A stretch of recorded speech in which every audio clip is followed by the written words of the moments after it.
हरे कृष्णा। तो आप सभी भक्तों का स्वागत है हमारी भगवत गीता क्लास में।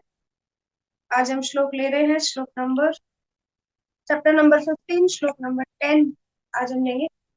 बहुत ही सुंदर श्लोक कि एक जीवात्मा जो है वो, हम पढ़ते हुए आ रहे हैं कैसे एक शरीर से दूसरे शरीर में जाती है और उस शरीर से भोग करती है। तो भोग करने के लिए हमने कल चर्चा की थी 6 इंद्रियों की, जिसमें 5 इंद्रिय है और छठा मन है।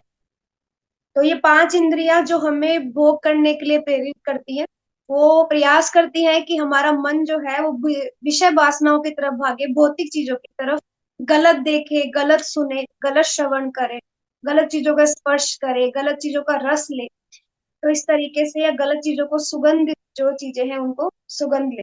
तो इस तरीके से वो हमें भौतिक चीजों में मन लगा कर रखती है, बजाय कि आध्यात्मिक चीजों।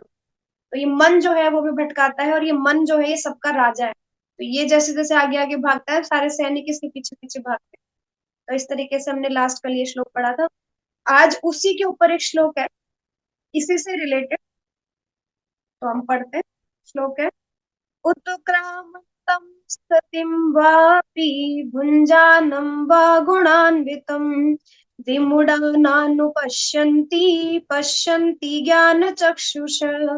उत्क्रामन्तं स्थितं वापि भुञ्जानं वा गुणान्वितं विमूढानानुपश्यन्ति पश्यन्ति ज्ञानचक्षुषः।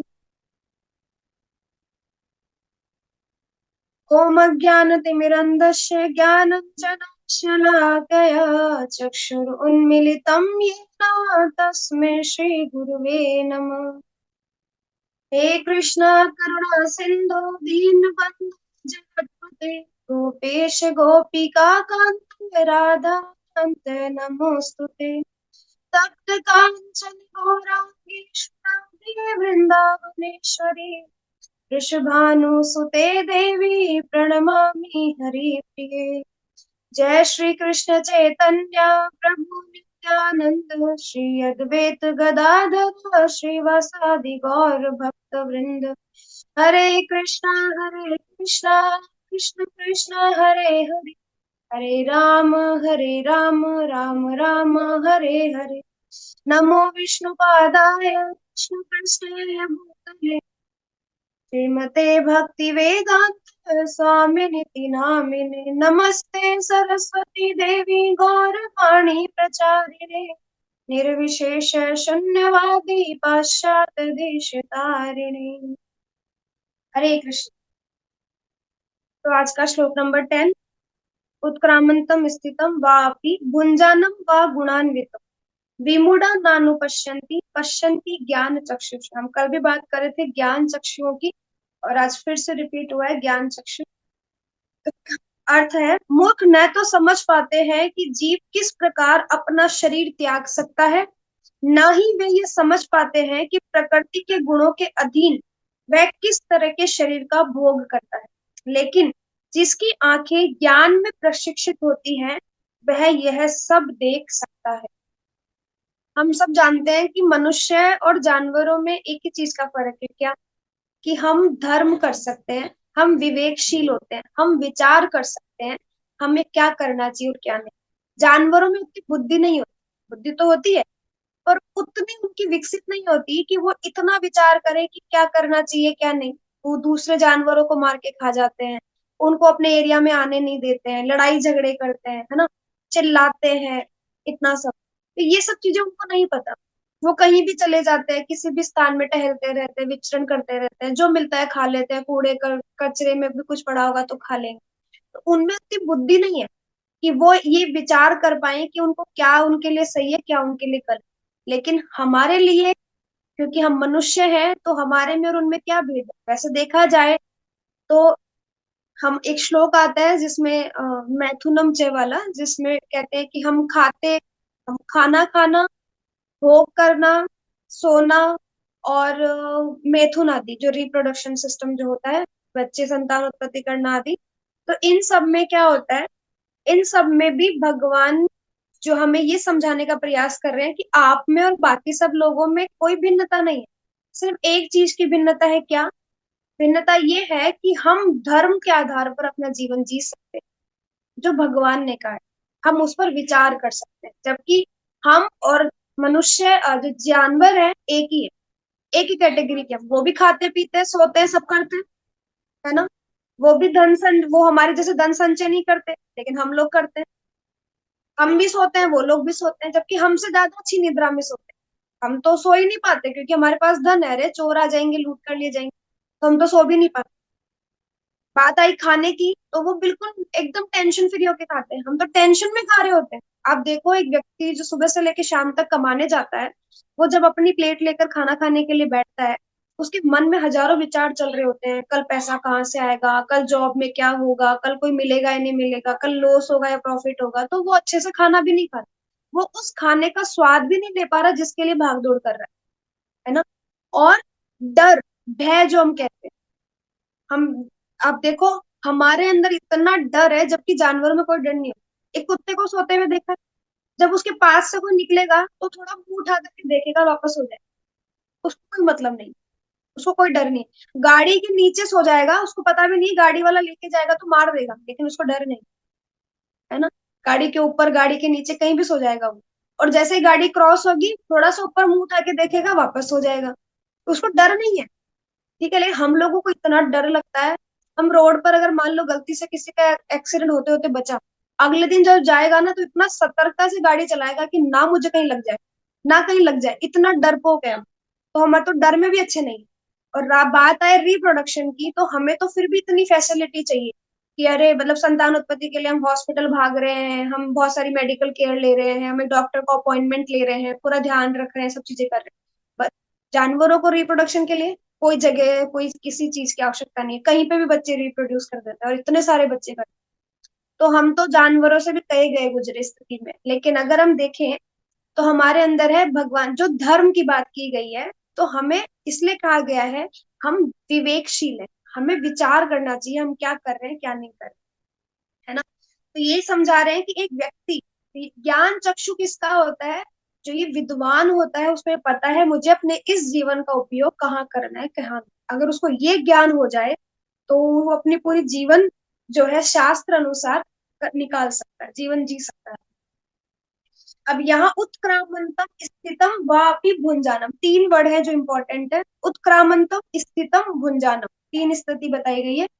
पहला ये, उत्क्रामंतम का मतलब होता है जो शरीर त्यागता है, स्थितम मतलब शरीर में रहकर भोग करता है, और भुंजानम मतलब भोग करना, स्थितम मतलब उस शरीर में रहना। तो देखो, एक होता है शरीर से जन्म लेना, दूसरा होता है शरीर को त्यागना, और तीसरा होता है जो जन्म आपने लिया है तो भोग करना।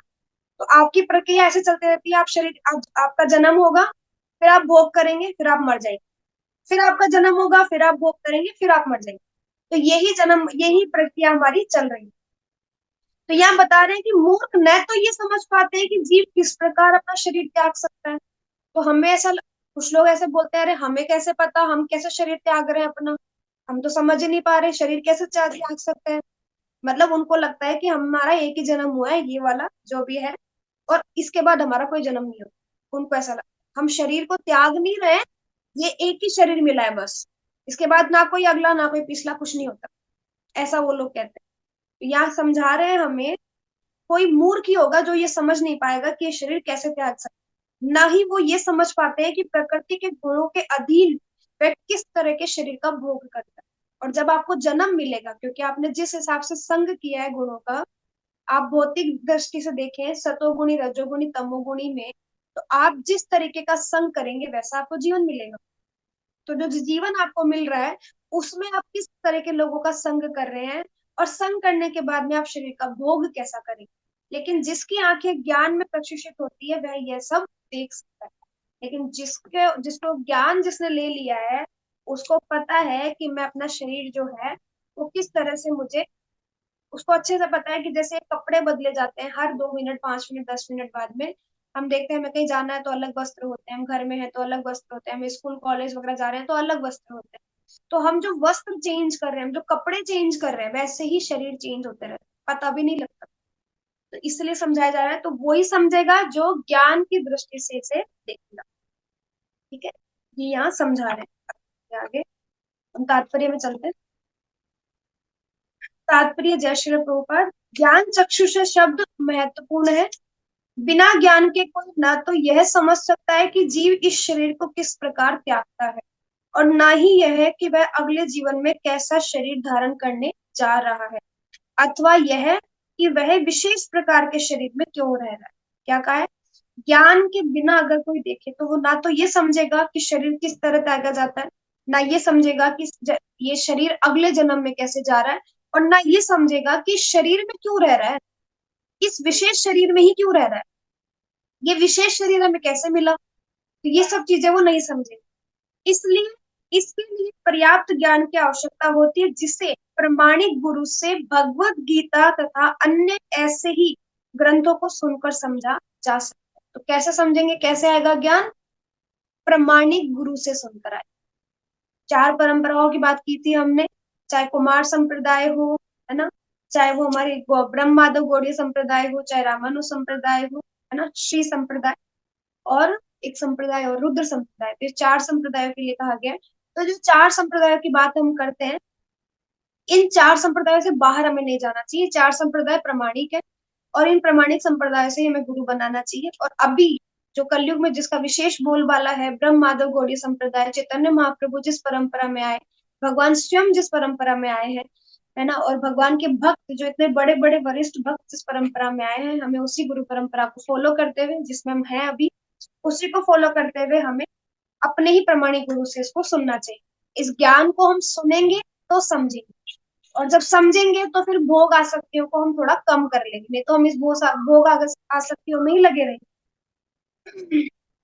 जो इन बातों को समझने के लिए प्रशिक्षित है वह भाग्यशाली, और पहले से जो प्रशिक्षित है, जो समझ रहा है कि ज्ञान क्या है, सही और गलत क्या है, वो पहले से ही भाग्यशाली। प्रत्येक जीव किन्हीं परिस्थितियों में शरीर त्यागता है, जीवित रहता है और प्रकृति के अधीन होकर भोग करता है। एक जीव के तीन ही कार्य है: शरीर पाना, भोग करना और शरीर त्यागना। ये उसकी स्थिति बताई जा रही है। फलस्वरूप वह इंद्रिय भोग के भ्रम में नाना प्रकार के सुख दुख सहता रहता है। अब अगर भोग करने जाएगा तो क्या होगा? तो भोग करने जाएगा तो बार बार शरीर धारण करेगा, बार बार भोग करेगा, बार बार सुख और दुख उसके जीवन में आएंगे, और वो इसी ही प्रक्रिया में लगा रहेगा। वो कभी समझ नहीं पाएगा कि इस सुख दुख के ऊपर भी एक सुख है जो भगवान की भक्ति में, जो भगवान के नाम में है, जो आत्मा से भगवान के संबंध को बता रहा है, जो समझा रहा है कि जीवात्मा का क्या संबंध है भगवान से, हम कैसे समझे इस स्थिति को। तो उसके लिए वो ये समझेगा और अपने जीवन को भोग आसक्तियों में ना लगा करके उसको सही दिशा में लगाएगा, भगवान की भक्ति में। फलस्वरूप वह इंद्रिय भोग के भ्रम में, क्योंकि उसको लगता है कि वो सुख भोग रहा है और बदले में आ रहा हो दुख हो रहा है, क्योंकि हम सुख भोगने की स्थिति के लिए प्रयास करते हैं, लेकिन मिलता क्या है? दुख। क्योंकि संसार में तो सुख है ही नहीं, है ना। हमने बात की थी कि सुनार की दुकान पे सब्जी लेने जाओगे तो मिलेगी क्या? नहीं मिलेगी। दुखालयम, हम बोलते हैं ये संसार दुखालयम है, तो दुखालयम है तो सुख कैसे ढूंढ रहे हो? वो तो मिलेगा ही नहीं। तो हम तो मूर्ख है अगर हम सुख ढूंढ रहे हैं, वो तो नहीं मिलेगा, किसी रिश्ते से कहीं से नहीं मिलेगा। ऐसे व्यक्ति जो काम तथा इच्छा के कारण निरंतर मूर्ख बने रहते हैं, अपने शरीर परिवर्तन तथा विशेष शरीर में अपने वास को समझने की सारी शक्ति खो बैठे। और जिन लोगों को लगता है ना कि बस ये शरीर ही सब कुछ है, इसकी आसक्तियां ही सब कुछ है, जो मुझे इससे सुख मिल रहा है यही सब कुछ है, वो मूर्ख होते हैं, और वो समझने, सारे सोचने समझने की शक्ति को व्यर्थ गवा देते हैं। ऐसे लोगों की शक्ति खत्म हो जाती है, वे इसे नहीं समझ सकते। किंतु जिन्हें आध्यात्मिक ज्ञान हो चुका है, वे देखते हैं कि आत्मा शरीर से भिन्न है, और यह अपना शरीर बदलकर विभिन्न प्रकार से भोगता रहता है। लेकिन जिसको पता है वो क्या करते हैं? आत्मा शरीर से भिन्न है और यह अपना शरीर बदलकर विभिन्न प्रकार से भोगता रहता है। ऐसे ज्ञान से युक्त व्यक्ति समझ सकता है कि इस संसार में बद्ध जीव किस प्रकार कष्ट भोग रहा है। लेकिन जो व्यक्ति ये समझ जाएगा ना, मैं ये शरीर नहीं हूं, मैं एक आत्मा हूँ, आत्मा और ये शरीर अलग अलग वस्तु है, ये पदार्थ है, वो चेतन है ना। आत्मा चेतन है, और ये जो शरीर है ये पदार्थ है, ये एक तरीके से भौतिक पदार्थ है। अगर इसमें आत्मा नहीं होगी तो ये कोई काम का नहीं। अगर मेरे शरीर में आत्मा नहीं होगी तो मैं बोल नहीं सकती, आपके शरीर में आत्मा नहीं तो आप सुन नहीं सकते, आपकी चेतना ही काम करना बंद कर दी। जैसे ही शरीर में से आत्मा निकली, चेतना भी चली जाएगी साथ साथ। ठीक है, तो आत्मा की विषय वस्तु है चेतना, जिसके लिए हम कह रहे हैं। तो आत्मा और चेतना कैसे, जैसे बल्ब और बिजली का कनेक्शन होता है ना, उस स्थिति। अतः जो लोग कृष्ण भावनामृत में अत्यधिक आगे बढ़े हुए हैं, वे इस ज्ञान को सामान्य लोगों तक पहुंचाने में प्रयत्नशील रहते हैं, क्योंकि उनका बद्ध जीवन अत्यंत कष्टप्रद होता है। क्योंकि जो कृष्ण भावनामृत में आगे बढ़े हुए हैं, वे क्या करते हैं, इस ज्ञान को सामान्य लोगों तक पहुंचाने में प्रयत्नशील रहते हैं। वो प्रयास करते हैं कि जो मुझे लाभ हुआ भक्ति में आकर, जो मुझे सुख मिल रहा है, आनंद मिल रहा है, मैं बाकी लोगों को भी दूं। तो वो प्रयत्नशील रहते हैं, क्योंकि उनका बद्ध जीवन अत्यंत कष्टप्रद रहता है, क्योंकि वो देख सकते हैं कि हर जीवात्मा कैसे संघर्ष कर रहा है इस जीवन में, इन दुखों के बीच में। उसको सुख मिलना चाहिए लेकिन दुख मिल रहा है, वो संघर्ष ही कर रहा है। तो फिर वो उस पर दया करते हैं और उसको भी वही नाम, हरि नाम बांटते हैं, वही भगवान का कीर्तन देते हैं, वही भगवान का प्रसाद खिलाते हैं, उसको समझाते हैं, उसको ज्ञान देते हैं, और उसके लिए प्रयत्नशील रहते हैं। इन उन्हें इनमें से निकलकर कृष्ण भावना भवित होकर आध्यात्मिक लोक में जाने के लिए अपने को मुक्त करना चाहिए। और हमारा क्या प्रयास होना चाहिए कि हम अपने आप को निकाल कर, इस भौतिक जगत से निकाल कर क्या करें, आध्यात्मिक जगत में ले जाने के लिए प्रयास करें। ये हमारा यहाँ बताया गया है। अब देखो, हम सब जानते हैं शरीर बदलता रहता है, लेकिन भोग वासनाएं जो है वो एक से दूसरे जीवन में, दूसरे से तीसरे में, तीसरे से चौथे में निरंतर जो है वो ट्रांसफर होती रहती, खत्म नहीं होती है। यहाँ से वहां ट्रांसफर होगी, फिर वहां से वहां ट्रांसफर होगी, तो ये ट्रांसफर ही होते चले जाएंगे। ये बंद नहीं होती है, खत्म नहीं होती है। ठीक है, तो हमारा प्रयास क्या होना चाहिए कि शरीर के अंत होने से पहले हम इन भोग वासनाओं का अंत कर दें। नहीं तो ये अगले शरीर में जाएंगे, और वो अगला शरीर जो हम ले रहे हैं, वो भी इन भोग वासनाओं के आधार पर होगा, क्योंकि वही हमारी इच्छाएं होंगी, वही डिजायर्स होंगी, है ना। तो हम उसी के आधार पर अगला जीवन लेंगे। तो आपके लिए सबसे बेस्ट ये है कि मृत्यु होने से पहले पहले सारी इच्छाओं की मृत्यु हो जानी चाहिए, एक भी इच्छा मन में नहीं रहनी चाहिए। इसका मतलब ये नहीं है आज से ही लग जाएंगे संसार में और जितनी सारी इच्छाएं सब पूर्ण कर लेंगे और बाद में बोलेंगे अब हमारी कोई इच्छा नहीं। ऐसा नहीं बोला गया यहाँ पर। इच्छाएं मतलब करनी ही नहीं है इच्छाएं। ऐसा नहीं कि आज सारी इच्छाएं पूर्ण कर लो उसके बाद बोलो कि भगवान अब हमारी कोई इच्छा नहीं, अब हमने सब कुछ कर लिया। ऐसा नहीं, उसके लिए नहीं कह रहे। तो बार बार समझाने के बाद में भी लोग नहीं समझते। क्यों नहीं समझते? क्योंकि लोग जो है वो ऐसा बोलते हैं ना, हम किसी से पूछे हाउ आर यू, लोग बोलते हैं आई एम फाइन। उसके अंदर से पूछे सच में तुम फाइन हो? अरे 2 मिनट उसके पास रुको एक बार, 2 मिनट बाद दोबारा पूछो उसको हाउ आर यू, कैसे हैं आप? बोले, ठीक ठाक हूँ। जो अभी थोड़ा टाइम पहले बोल रहा था I am fine, I am good, तो 2 मिनट बाद में बोल रहे हैं ठीक ठाक। 5 मिनट और रुकोगे ना उसके पास और दोबारा सवाल पूछोगे कि अब आप कैसे हैं, तो क्या कहेगा, तो वैसे ठीक हूँ लेकिन घर में थोड़ा कलह चलता रहता है।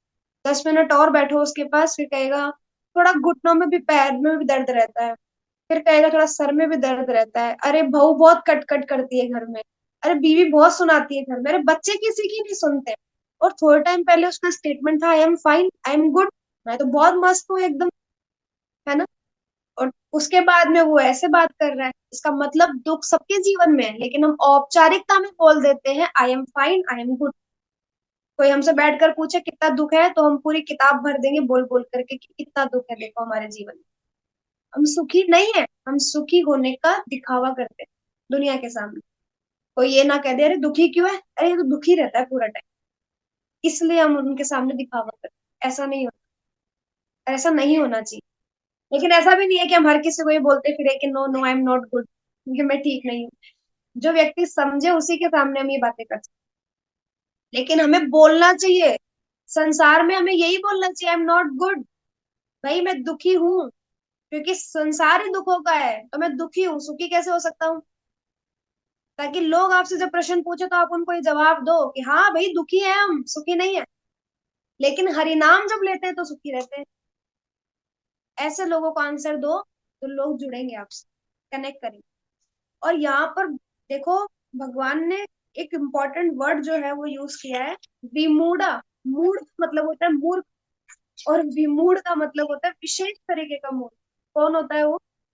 जो इतनी बार श्रवण करने के बाद में भी नहीं समझ रहा, मतलब निरंतर भगवान फर्स्ट चैप्टर से लेके 15 चैप्टर में आ गए हैं, अभी भी नहीं समझ रहे कि भगवान क्या कहना चाह रहे हैं। तो विशेष प्रकार का मूर्ख ही होगा जो नहीं समझ रहा, इतना समझाने के बाद में भी। तो भगवान यहाँ विमूढ़ कह रहे हैं उस व्यक्ति को जो नहीं समझना चाह रहा इस ज्ञान को, कि शरीर कैसे बदलता है, कैसे भोग करता है, कैसे इसका अंत होता है। भगवान यहाँ कह रहे हैं विशेष प्रकार का मूर्ख है, क्योंकि शरीर छोड़ना, तो ये जीव 3 तरीके के काम करता है। अब एक हम देखते हैं, हमने पहले भी चर्चा की है कि काफी बार हम देखते हैं कुछ भक्त लोग ना किसी पर्टिकुलर एक क्वालिटी में परफेक्ट होते हैं। कोई कुकिंग में, कोई ड्राइविंग में, है ना, कोई बोलने में, कोई कीर्तन करने में, कोई गाता बहुत सुंदर है। क्यों? क्योंकि वो पिछले कई जन्मों से वही प्रक्रिया दोहराते हुए आ रहा है, इसलिए वो एक्सपर्ट हो चुका है।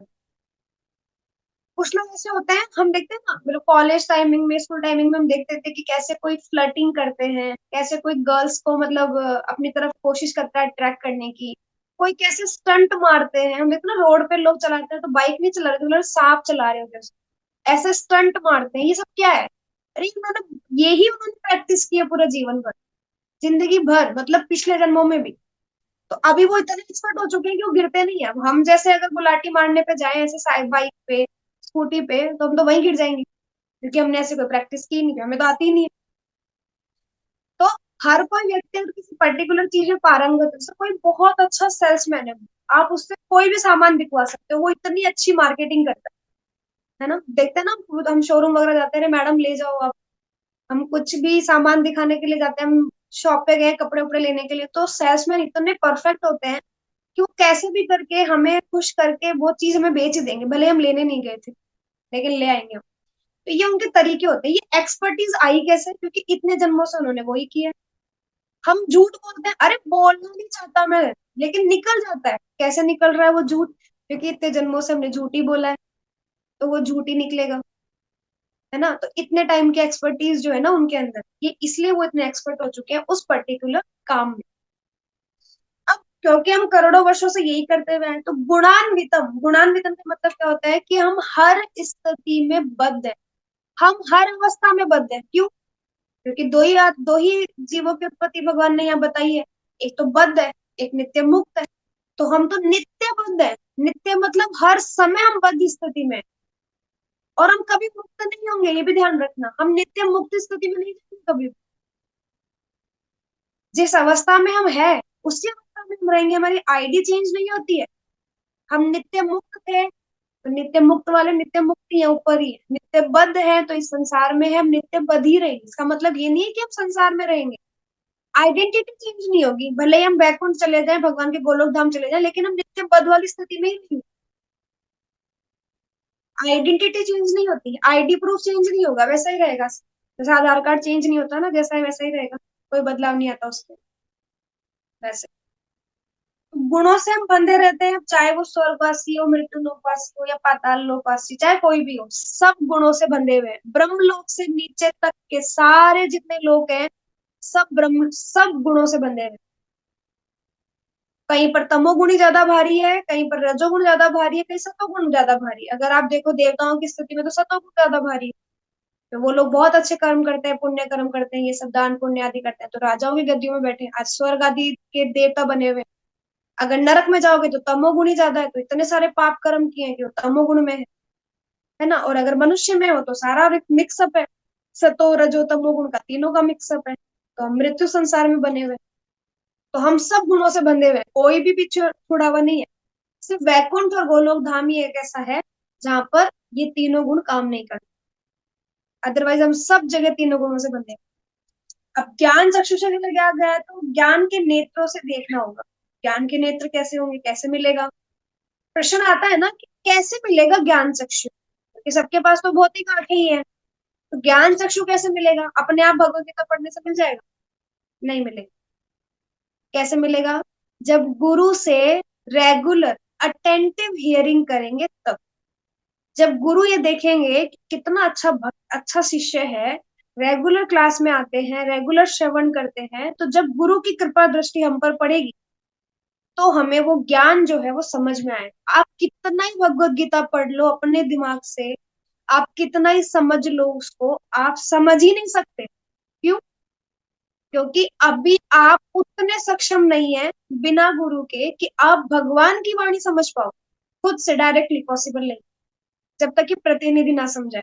अरे हम और छोड़ो, भगवान की वाणी है ये तो बहुत हाई बात हो गई। हम साइंस और मैथ की बुक समझ पाते हैं टीचर के बिना? समझ पाते हैं क्या? भौतिक ज्ञान नहीं समझ पाते, आध्यात्मिक ज्ञान की बात करते हैं लोग। हम किसी को गीता बांटने जाते हैं, लोग बोलते हैं हमारे घर में पढ़ी हुई है, मैं पढ़ता हूँ डेली, लेकिन परिवर्तन नहीं आया अभी तक। क्यों?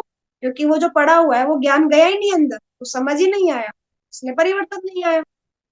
लोगों के पास है, आप किसी को पूछो भगवत गीता ऑलमोस्ट घरों में मिलेगी आपको, क्योंकि अगर वो हिंदू उसमें आते हैं, ऑफकोर्स भगवत गीता उनके घरों में मिलेगी। लेकिन कितने लोग भक्त बने उस भगवत गीता को पढ़कर, ये बताओ। क्यों? क्योंकि वो ज्ञान तो समझ ही नहीं आया। अरे आत्मा और शरीर का मतलब ही नहीं पता आज तक तो उनको, और वो कहते हैं हमारे घर में भगवत गीता रखी। क्योंकि कभी उन्होंने प्रमाणिक गुरु से सुना ही नहीं, श्रवण ही नहीं किया, कभी उनका आश्रय नहीं लिया, कभी वो शरणागति नहीं हुए। अटेंटिव हियरिंग करनी पड़ेगी गुरु से। और दूसरी बात, कैसे मिलेंगे ज्ञान चक्षु? अटेंटिव हियरिंग, भगवत गीता शास्त्रों को सुनो अपने गुरु से। और दूसरा, जब आप भगवान जो बोला जा रहा है, क्योंकि भगवान के प्रतिनिधि बोल रहे हैं, गुरु कौन है? भगवान के प्रतिनिधि। जब गुरु बोल रहे हैं तो उनके इंस्ट्रक्शन को एज इट इज फॉलो करना, कोई चेंज नहीं। जो इंस्ट्रक्शन बोल दिया गया उसको एज इट इज फॉलो करना, तब ये ज्ञान चक्षु मिलेंगे। अब आप सोचो कितनी बड़ी परीक्षा पास करके ज्ञान चक्षु मिले। जब ज्ञान चक्षु मिलेंगे ना, तो भगवत गीता समझ में, इसलिए बोला जाए।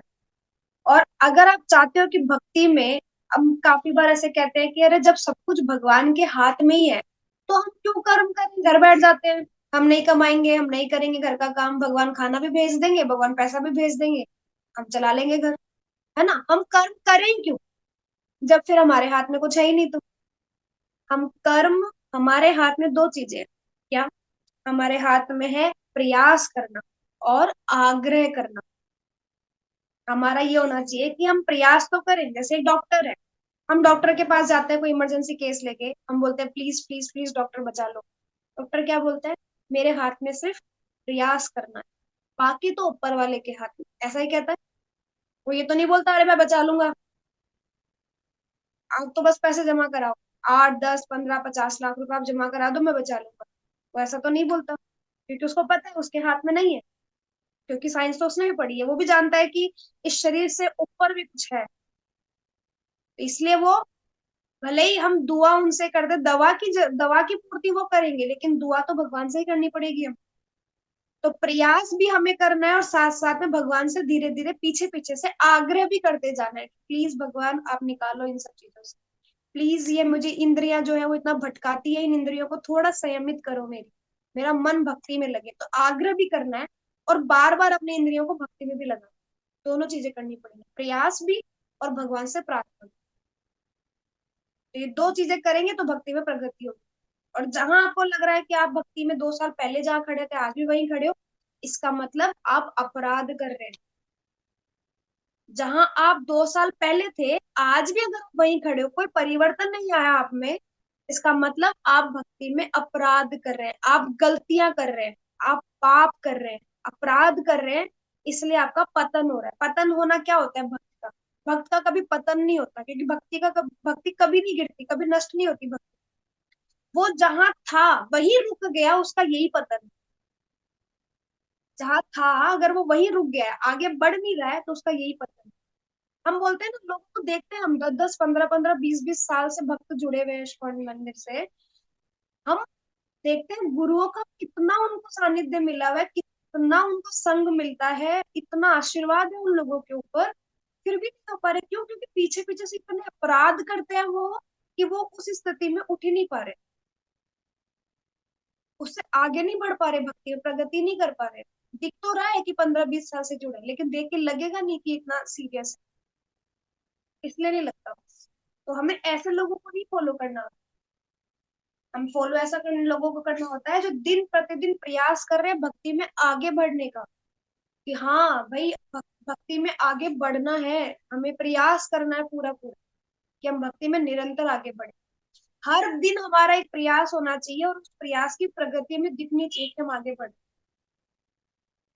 अब पता कैसे लगेगा कि ज्ञान आ गया? चलो हम गुरु महाराज को भी सुन रहे हैं, हम डायरेक्टली इंस्ट्रक्शन से फॉलो कर रहे हैं, पता कैसे लगेगा?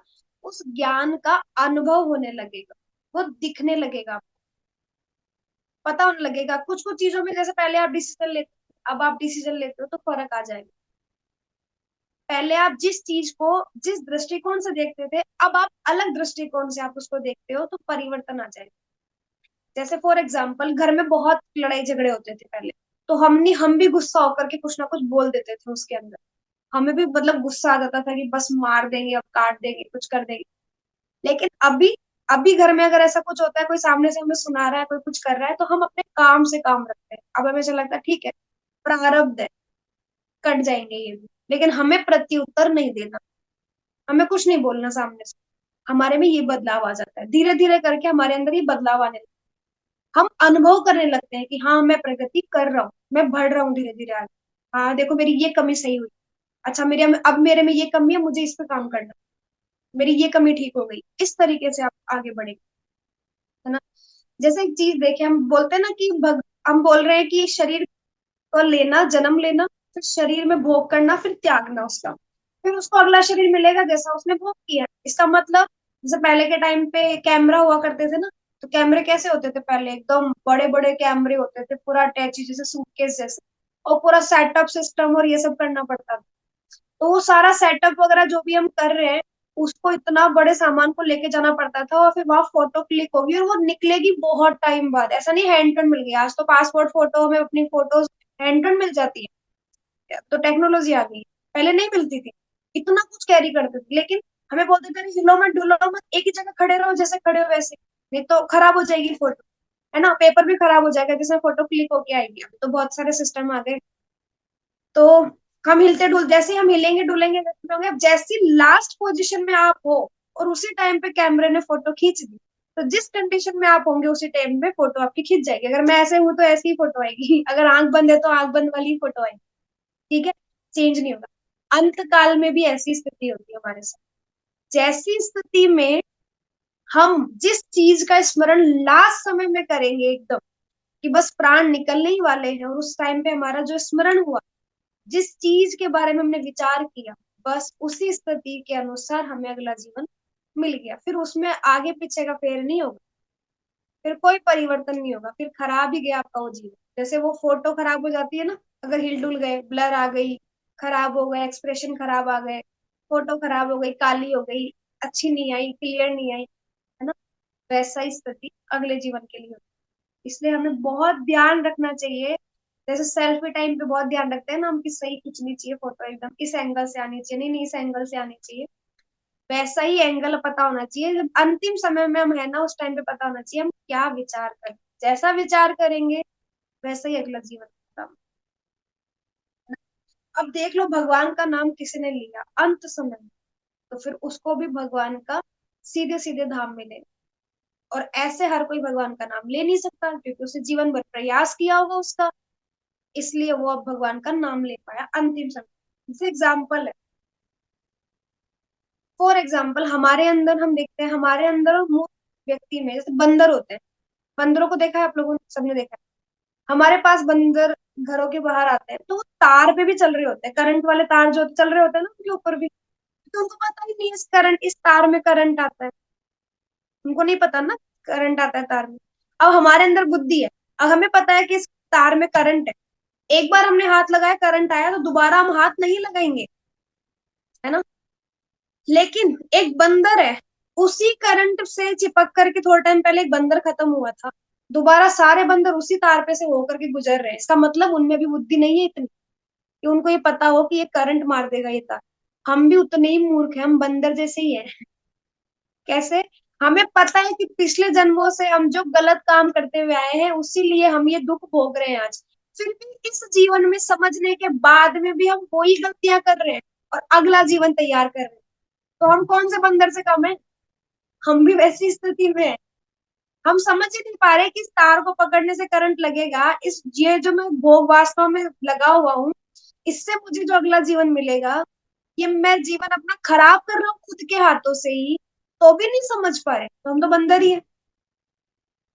कितने सुंदर सुंदर एग्जाम्पल देके गुरु महाराज समझाते हैं कि इतना मतलब सामने वाले के हृदय में जाकर के चुप जाए ये बात कि मेरे को बंदर बोल दिया। तो सच में हम बंदर ही है। तो साइंस कहती है ना हमारे पूर्वज बंदर थे, वो तो पता नहीं, लेकिन हम तो बंदर वाली स्थिति में ही है क्योंकि, और वो थ्योरी तो गलत है कि हमारे पूर्वज बंदर थे। लेकिन ये जो यहाँ महाराज ने कहा कि बंदर ही है हम, क्योंकि हम समझ ही नहीं पा रहे कि ये तार हमें करंट देगा। अरे ये जो भोग वासनाएं हमें दुख ही देंगी, सुख दे ही नहीं सकती। लेकिन फिर भी हम भाग भाग करके वही चीजें कर रहे हैं, और अगला जीवन भी हमारा इसी से तय कर रहे हैं। हमें नहीं करना। अब भगवान सोचे, मैं जब 9 महीने के गर्भ में इसको रखा, तब तो ये बड़ा विनती कर रहा था मेरे से, अरे निकाल दो इस मल मूत्र के ढेर में से बाहर, मुझे बाहर निकलना है, मैं भगवान आप ही का ध्यान करूंगा, आप ही की पूजा पाठ करूंगा, आप ही का नाम लूंगा। मैंने इसको सारी फैसिलिटी दी, इसको इतना अच्छा मानव शरीर भी दिया, सब कुछ दिया, नहीं मेरे मेरा ही नाम नहीं लिया। भगवान कहते कैसे चिट्टर है ना एकदम। मतलब हम लोग चीटिंग करते हैं ना, सिर्फ लोगों से, भगवान से भी कितनी चीटिंग कर रहे होते हैं। तो अब देखो यहाँ पे 3 चीजें दी गई है, उत्क्रामंत, स्थितम, भुंजानम, है ना। तो ये गुण जो एक व्यक्ति है वो ये 3 चीजें करता है। अब ज्ञान चक्षु आने पर कैसा ज्ञान आएगा? ज्ञान आएगा कि व्हाट इज सोल, आत्मा क्या है, क्या मैं एक आत्मा हूँ या मैं एक शरीर हूँ, इसमें भेद समझ में आ जाएगा। आत्मा का नेचर क्या है, सोल का नेचर क्या है ना। और उसकी विशेषता क्या है, जैसे आत्मा को ना जलाया जा सकता है, ना काटा जा सकता है, ना भिगोया जा सकता है, ना सुखाया जा सकता है, ये आत्मा में कोई परिवर्तन नहीं होता, है ना। ये सारी चीजें उसको समझ में आने लगेंगी। मेरा और भगवान से संबंध क्या है, मैं इस संसार में कैसे आया, जब मेरा जो उत्पत्ति थी, जो मेरी अच्छी जगह हुई, तो फिर मैं इस नीचे वाली योनियों में आकर के क्यों गिरा, मैं मेरा पतन कैसे हुआ, ऐसी मेरी कौन सी इच्छाएं थी जिसने मुझे मजबूर किया कि मैं इस संसार को चुनूं, बजाय कि भगवान के। ये सब दिमाग में जब चीजें समझ में आ जाएंगी ना, तो समझना कि हम ज्ञान की स्थिति में आ गए। अब हम इन गुणों के ऊपर उठ चुके हैं।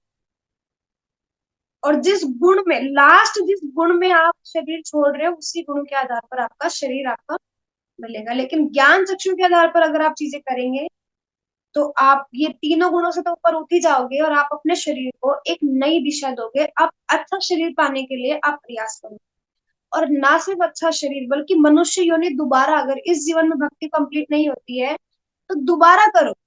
भगवान उसके लिए आपको पूरा फैसिलिटी प्रदान करेंगे, अच्छा कुल देंगे, भक्तों का परिवार देंगे, पूरी फैसिलिटीज देंगे, पूरा आपको सारी सुविधाएं देंगे। हमारा मन करता है अरे काश मैं भी मृदंग बजा पाती, अरे काश मैं भी करताल बजा पाती, काश मैं भी सीख पाती, काश मैं भी अच्छा गाती, काश मुझे भी सारे श्लोक याद होते। ये कैसे होगा? जब हम भक्तों के परिवार में जन्म लेंगे, क्योंकि शुरू से ही उनको वही चीज मिली थी। आज देखो इस ग्रेस अमरेंद्र प्रभु कितना सुंदर गाते हैं, एक एक श्लोक ऐसे रटे हुए, है ना। क्या मतलब एग्जाम्पल्स, मतलब उनके नीचे नीचे एग्जाम्पल्स है, क्या सुंदर भागवत कथाएं करते। तो ये उनको बचपन से ही मिला, इतने बड़े बड़े गुरुजनों का उनको सानिध्य मिला बचपन से ही, क्योंकि उनके माता पिता भक्त थे।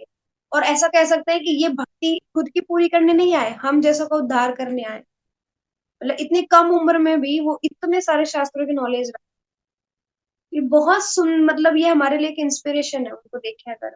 हम देखें गोविंद कृष्णदास प्रभु जी, इसके अतुल कृष्णदास प्रभु जी, ये मतलब अतुल कृष्ण प्रभु, गोविंद कृष्ण प्रभु जो कुरुक्षेत्र से है, ये सब, इनको परिवार, भक्ति में परिवार मिला, सारी सुविधाएं मिली, सब कुछ मिला। आज कितनी अच्छी भक्ति कर रहे हैं, यूथ को जोड़ रहे हैं, प्रचार कर रहे हैं, इतना सब इसलिए कर पा रहे हैं क्योंकि पिछले जन्मों की कहीं ना कहीं कोई भक्ति थी जो बची हुई थी, और कहीं ना कहीं हम जैसे लोगों का उद्धार करना था, इसलिए वो आए थे।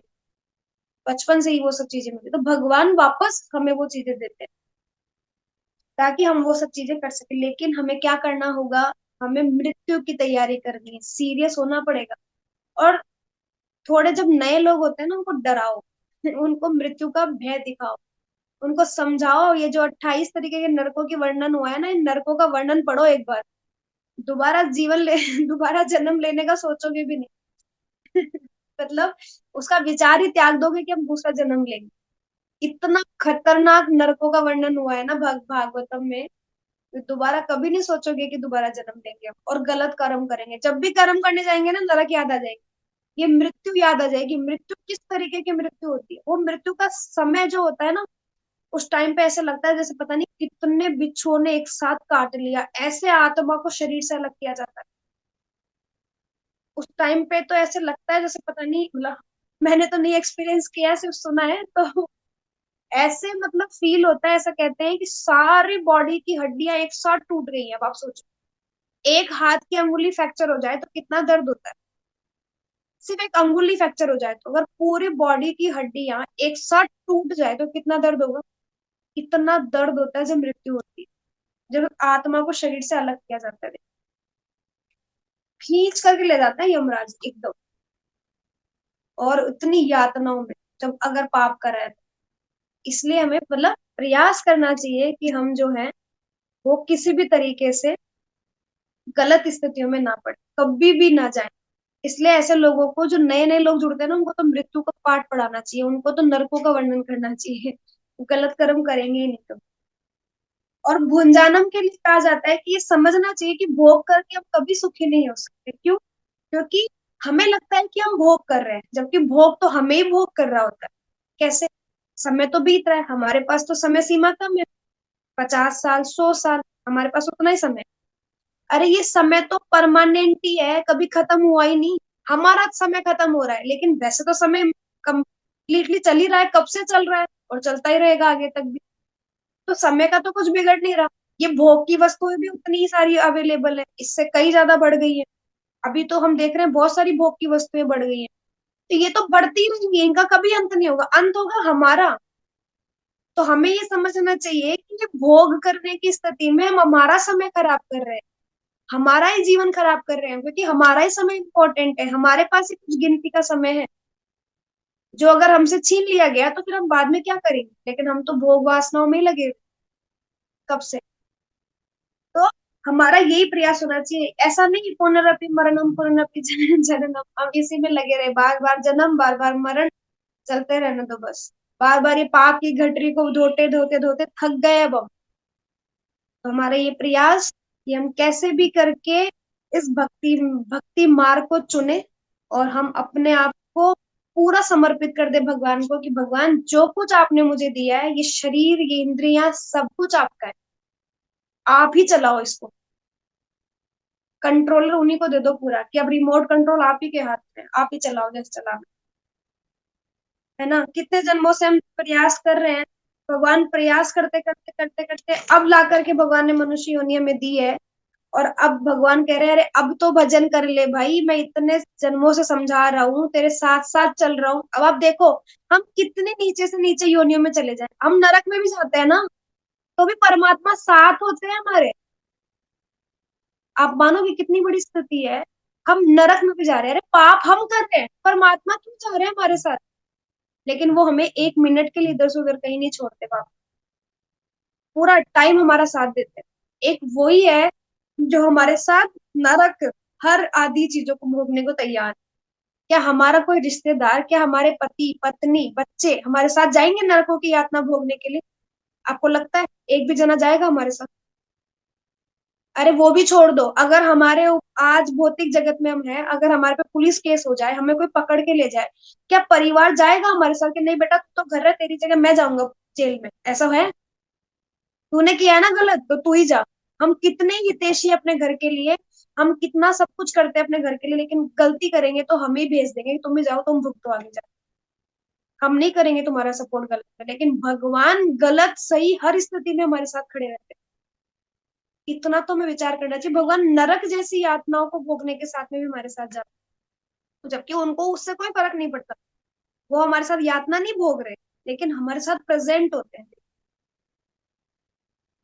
भगवान हम कितने गलत कर्म करके निम्न योनियों में चले जाते हैं हम एकदम। ये जो होता है कीचड़ वगैरह में छोटे छोटे जीव जंतु होते हैं, भगवान उसमें भी परमात्मा होते हैं। भगवान ये थोड़ी देखते हैं कि कौन किस जगह पड़ा है, कौन किस जगह बना है, मैं इसमें जाऊं इसमें नहीं जाऊं। भगवान हर जीव में विद्यमान होते हैं। ऐसा कोई संगी साथी नहीं है जो हर स्थिति में हमारे साथ खड़ा रहे, सिर्फ भगवान के अलावा। भगवान हर जगह खड़े रहते हैं हमारे, और फिर भी हम नहीं कर रहे। कहते हैं कृष्ण कथा रुचि है या भाग्यवान। एक ऐसा व्यक्ति जिसके अंदर कृष्ण कथा की रुचि होगी ना, वही भाग्यवान जी। अगर आपके अंदर कृष्ण कथा को लेकर के इतनी रुचि है, आप एक क्लास नहीं छोड़ते, कोई भागवत कथाएं नहीं छोड़ते, सारा श्रवण करते हैं, अध्ययन करते हैं, साधना कर रहे हैं अपनी, इसका मतलब आप भाग्यवान है। बहुत भाग्य से आपको ये भक्ति मिली है, इसको त्यागना नहीं चाहिए। प्रयास यही होना चाहिए हमारा कि हम कैसे भी करके इस भक्ति मार्ग को पकड़े रहे और धीरे धीरे करके हम इसमें अग्रसर हो, प्रगति करें। डटे ना रहे एक ही जगह पर, ठीक है 16 माला करता हूँ ना, 4 नियम करता हूँ ना, बहुत है, ऐसा नहीं। प्रगति करनी है, आगे बढ़ना है। जो भी कुछ करना है कृष्ण की प्रसन्नता के लिए करना है, जो भी कुछ हमारे पास है कृष्ण की प्रसन्नता के लिए देना है। हमें अपना सर्वस्व भी देना पड़ जाए क्योंकि वो हमारा नहीं है, तो भी भगवान को दे दे। ये आज का श्लोक। इसलिए हम कैसे इस संसार से बाहर निकले, हमें समझ में आना चाहिए कि हम संसार से कैसे बाहर निकलेंगे। और ये बाहर हम तभी निकल सकते हैं जब हम अपने आप का करना बंद कर देंगे। सब मेरा है, ये मेरा है, मैं इसको ले लूं, इसको भोग लूं, वो कर लूं। आपका कुछ नहीं है इस संसार में। ये पहले भी था, ये आज भी है, ये बाद में भी रहने वाला है। आप चले जाओगे तो भी दुनिया खत्म नहीं होगी, और आप हो तो भी कोई फर्क नहीं पड़ रहा। भगवान ने सबकी व्यवस्थाएं कर रखी है, आपको देखने की आवश्यकता नहीं। आप तो अपने बारे में सोचो, थोड़ा सेल्फिश हो जाओ भक्ति में, कि भक्ति कर। जब लगे ना कि कोई डाइवर्ट कर रहा है, कोई कॉल करता है, 2-2 3-3 घंटे खा जाता है हमारे, तो उसका कॉल उठाना ही बंद कर दो, भक्ति कर। समय हमारा बहुत अनमोल है, बिल्कुल खराब मत करो। रिश्तेदारियों की शादियां निभाने में, रिश्तेदारी निभाने में, दोस्त यारी निभाने में कुछ नहीं रखा। ये कोई साथ नहीं देंगे आपका। आपका साथ सिर्फ एक ही स्थिति में भगवान ही देंगे, जब आप उनके लिए प्रयास करो। वो आपके लिए 10 कदम बढ़ाकर आगे से आएंगे, आप एक कदम बढ़ाओ 10 कदम बढ़ा।